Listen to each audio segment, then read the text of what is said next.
துணை நடிகை கிட்ட தவறா நடந்துக்கிட்டதால, வள்ளியின் வேலன் சீரியல்ல நடந்த அதிரடியான மாற்றம். சீரியலுக்கு அப்படின்னு தனி ரசிகர் கூட்டமே இருக்கிறதால, ஒட்டுமொத்த தொலைக்காட்சியிலயும் காலையில இருந்து நைட் வரைக்கும் போட்டி போட்டுக்கிட்டு சீரியல ஒளிபரப்பிட்டு வராங்க.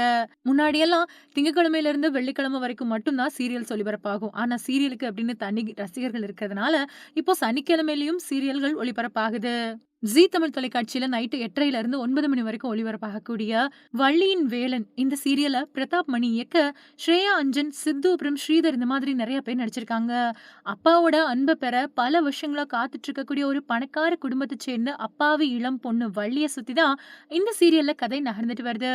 இந்த தொடர்ல நடிச்ச ஸ்ரேயா அஞ்சன், சித்து 2 பேருமே கலர்ஸ் தமிழ்ல ஒளிபரப்பான திருமணம் அப்படிங்கிற சீரியல்ல இணைஞ்சு நடிச்சப்போ காதலிச்சு கல்யாணம் பண்ணிக்கிட்டாங்க.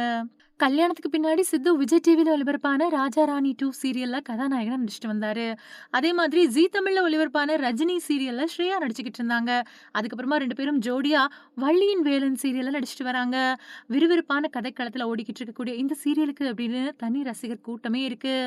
இந்த நிலையில வள்ளியின் வேலன் சீரியல்ல அதிரடி மாற்றம் செய்யப்பட்டிருக்கிறதா இணையத்துல தகவல் வெளியாயிருக்கு.